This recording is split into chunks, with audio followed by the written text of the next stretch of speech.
আমি ধেমালি দা ভিলেজ স্কুলৰ সৌজন্যত 3 দিনীয়া বিহু নৃত্যৰ কৰ্মশালা আয়োজন কৰিলোঁ।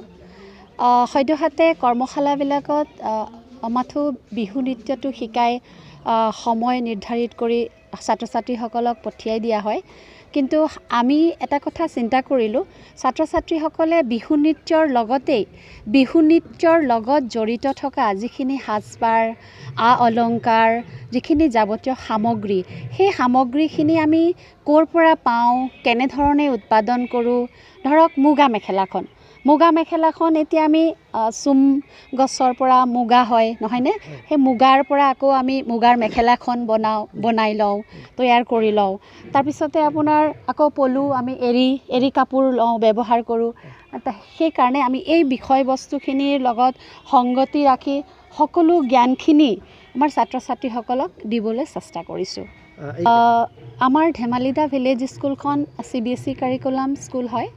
আমি আমাৰ বিদ্যালয়খনত অল অভাৰ ডেভেলপমেণ্ট যিটো কোৱা হয়, আপোনাৰ লেংগুৱেজখিনিতো আছেই, আমাৰ হিন্দী, ইংলিছ, অসমীয়া আৰু বিভিন্ন জনগোষ্ঠীৰ ছাত্ৰ ছাত্ৰীসকলক ইয়াত আছে। যিহেতু বড়ো ষ্টুডেণ্টছখিনিয়ে বড়ো লেংগুৱেজ, আছামিজখিনিয়ে আছামিজ লেংগুৱেজ, তেনেকৈ মাদাৰ লেংগুৱেজটো শিকিব পৰাকৈ আৰু বিভিন্ন ধৰণৰ সংগীত, নৃত্য, কলা কৌশল, যিটোক লাইফ স্কিল বুলি কয়, কাৰিকৰী বিদ্যা আৰু আপোনাৰ য়োগা, এই সকলোখিনি সাঙুৰি অল অভাৰ ডেভেলপমেণ্ট সৰ্বাংগীন বিকাশ সাধনৰ বাবে আমি চেষ্টা কৰিছোঁ। ৰাইজলৈ আমি এইটোৱেই আহ্বান জনাইছোঁ, বহুত ডাঙৰ অট্টালিকা স্বৰূপ বিদ্যালয়বিলাকলৈ পঢ়াবলৈ নিনি তেওঁলোকে এখন সৰু বিদ্যালয়তো পঢ়ালেও তেওঁলোকৰ ল'ৰা ছোৱালীয়ে ডাঙৰ বিৰাট অট্টালিকাত পঢ়া ছাত্ৰ ছাত্ৰীৰ সমানেই যে জ্ঞান আহৰণ কৰিব পাৰিব, এই কথাষাৰৰ আমি কিঞ্চিত পৰিমাণে হ'লেও পৰীক্ষাটো কৰি তেওঁলোকক দিব বিচাৰিছোঁ। আৰু আপোনালোকেও মিডিয়া ফালৰ পৰা নিশ্চয় আপোনালোকেও অনুকৰণ কৰিছে, অনুষ্ঠান প্ৰতিষ্ঠানবিলাকত আপোনালোক অহা যোৱা কৰি থাকে, আমাৰ ছাত্ৰ ছাত্ৰীসকলকো আপোনালোকে সাক্ষাৎকাৰো লৈছে, গতিকে দেখা পাইছে নিশ্চয়। গতিকে তেনেধৰণেৰে মাথো কথাৰে নহয় কৰ্মৰে আমি দিব বিচাৰিছোঁ ছাত্ৰ ছাত্ৰীসকলক। বিদ্যালয়খন 2019ত এষ্টাব্লিছ হৈছে, এতিয়া 2021। ক্ৰমানুসৰি আমাৰ এতিয়া ক্লাছ 4 হ'লগৈ, নাৰ্চাৰীটো ক্লাছ 4লৈকে আছে। আমি এনেকৈ আপগ্ৰেড কৰি লৈ গৈ থাকিম। এডমিশ্যনটো আমি এটা ক্ৰাইটেৰিয়া ৰাখিছোঁ, যিসকল BPL বুলি কয়, যাৰ নেকি ধৰক অসুবিধা, আৰ্থিক অৱস্থা শোচনীয় আৰু অৰফান ছিংগল পেৰেণ্টছ, তেওঁলোকৰ ফি পাতিবিলাক আমি মাৰ্জনা কৰোঁ। আৰু আমি ৰেচিডেঞ্চিয়েল হিচাপেও এটা ছাত্ৰী নিবাসো ব্যৱস্থা কৰিছোঁ। তাতো কিছুমান ছাত্ৰ ছাত্ৰীসকল এনেকুৱা ধৰণৰ আমাৰ আছে ছাত্ৰী নিবাসত অৰফান, তাৰ নেকি মাক দেউতাক নাই, তেওঁলোকক আমি ফ্ৰী অফ কষ্টত পঢ়াই আছোঁ। আজি আমি এটা প্ৰদৰ্শনী, যিখিনি সামগ্ৰীৰে আমাক প্ৰকৃতিৰ লগত আমাৰ সামঞ্জস্য, বিহু যে আমাৰ প্ৰকৃতিৰ লগত সামঞ্জস্য আছে, এই কথাখিনি আমাৰ ছাত্ৰ ছাত্ৰীসকলে গম পাওক, প্ৰেক্টিকেলি কথাখিনি গম পাওক বুলি আমি সৰুকৈ এটা প্ৰদৰ্শনী ৰাখিলোঁ। ছাপ'জ ঢেঁকী ল'ৰা ছোৱালীয়ে আজি দেখি পোৱা নাই, মুগা ধৰা চালনীখন, জাকৈনো কেনেকুৱা হয়, চুমনি গছনো কি, চুমনি গছৰ পৰানো আমি কি পাওঁ, পলু হ'ল, টাকুৰি, কপৌ ফুল, দীঘলতি, আমি গৰু বিহুত আমি দীঘলতি মাখিয়তীৰে মাখি খেদোঁ, এই কথাখিনি আমি ছাত্ৰ ছাত্ৰীসকলক দেখুৱাবৰ কাৰণে আয়োজন কৰিছিলোঁ। ये धेमाली दा विलेज अच्छा लगा। आज सार लोग को क्या बोलेगा? हैप्पी रंगोली पे। নমস্কাৰ, মই দীপক গগৈ। মই আপোনালোকৰ চেনেলৰ জৰিয়তে সকলো অসমবাসী ৰাইজক পোনপ্ৰথমে মই ৰঙালী বিহুৰ শুভেচ্ছা জ্ঞাপন কৰিছোঁ। আজি ইয়াতে ধেমালি দা ভিলেজ স্কুলৰ সৌজন্যত 3দিনীয়া এটি কৰ্মশালা বিহু নাচনী কৰ্মশালাৰ আয়োজন কৰিছিলে। তাতে মই ইয়াত প্ৰশিক্ষক হিচাপে উপস্থিত আছিলোঁ। আজি 3 দিনত যিমানখিনি পাৰিব লাগে যথেষ্টখিনি পাৰিছে বুলি মই ভাবিছোঁ আৰু যিখিনি আমি শিকাইছিলোঁ সকলোখিনি খুব ধুনীয়াকৈ আয়ত্ব কৰিছে ল'ৰা ছোৱালীখিনিয়ে। আৰু লগতে মই এটা কথা কওঁ, এই ইয়াত পঢ়া শুনা যি শিক্ষা দি আছে ইয়াতে, তাৰ বাহিৰেও যে ইমান ধুনীয়া এটা অনুষ্ঠান, ইয়াতে গান বিহু ডেন্স সকলোখিনি যে ইয়াৰ স্কুল কৰ্তৃপক্ষই বা সকলো ষ্টাফে যে কৰিছে, সেইখিনি মই মোৰ ফালৰ পৰা মই শলাগ ল'বলগীয়া কথা। গতিকে মোৰ ফালৰ পৰা মই পুনৰবাৰ তেওঁলোককো ধন্যবাদ জ্ঞাপন কৰিছোঁ। আৰু এনেকৈ হৈ থাকক, ভাল হওক সকলো ফালৰ পৰা, সকলো ল'ৰা ছোৱালী চবফালে যাতে পাকৈত হয় তাৰে মই কামনা কৰিছোঁ। লগতে পুনৰবাৰ মই সকলোলৈকে ৰঙালী বিহুৰ শুভেচ্ছা জ্ঞাপন কৰি এয়া ক'লোঁ। ধন্যবাদ। অনুভৱ মানে এইটোৱে কথা, মুঠতে যিটো এতিয়া পৰিৱেশ দেখিলোঁ, এই পৰিৱেশত মুঠতে ছাত্ৰ ছাত্ৰীসকলক যথেষ্টখিনি আগবাঢ়ি যাব বুলি মোৰ ধাৰণা হৈছে। মুঠতে আগবাঢ়ি যাব পাৰে। এই স্কুলৰ ষ্টাফবোৰক আপুনি কি স্কুলৰ ষ্টাফবিলাকৰ বিশেষকৈ আচাৰ ব্যৱহাৰ নীতি নিয়ম যিখিনি দেখিলোঁ যথেষ্টখিনি মুঠতে ভাল লাগিছে।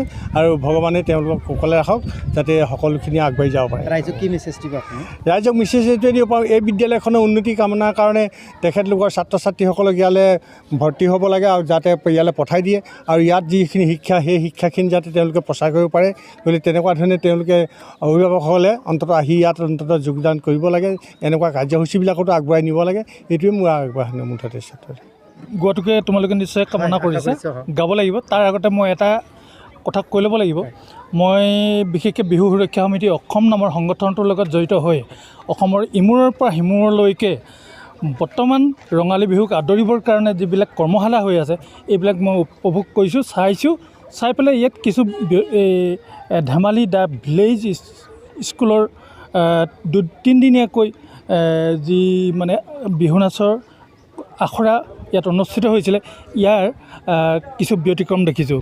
ইয়াত অকল বিহু নাচৰ ওপৰত গুৰুত্ব দিয়া হোৱা নাই বা ঢোলৰ চাপৰ ওপৰত গুৰুত্ব দিয়া হোৱা নাই।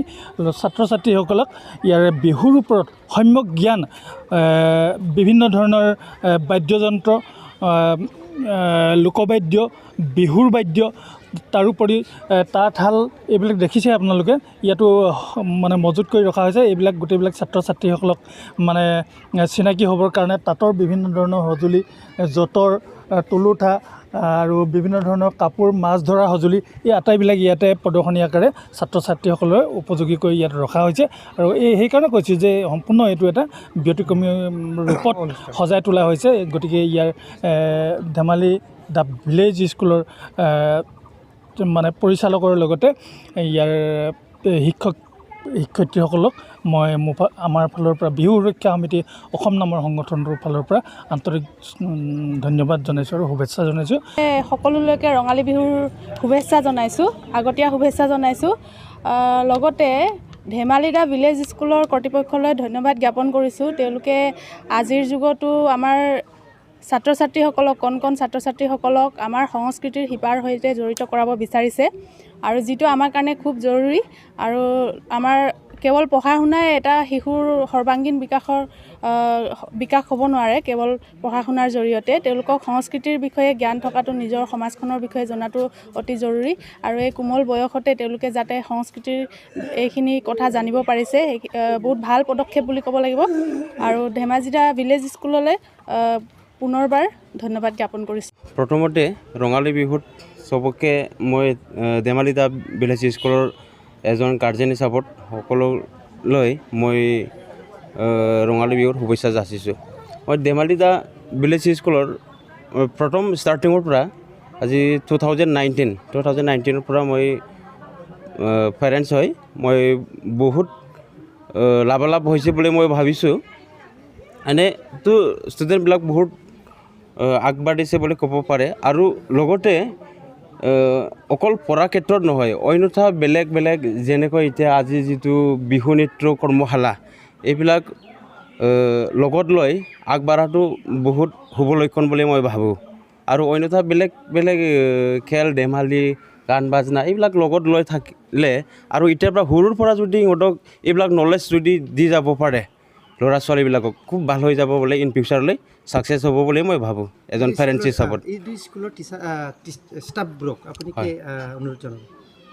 এতিয়াতো অনুৰোধ জনাবলগীয়াতো একো নাই, এনেতো বহুত ভাল পাইছোঁ। আৰু যিবিলাক ল'ৰা ছোৱালীবিলাকে যিমানখিনি নলেজ থাকিব লাগে এইখিনি নলেজ টিচাৰ ষ্টাফসকলে আৰু আমাৰ যিটো স্কুলৰ যিবিলাক ছিনিয়ৰ ব্যক্তি এইকেইটা বহুত ভালকৈ কিবা দি আছে বুলি ভাবোঁ। আৰু ভৱিষ্যতলৈ ইন ফিউচাৰ এইটো অলপ আপগ্ৰেড হৈ আহি থাকিব বুলি মই আশা কৰোঁ।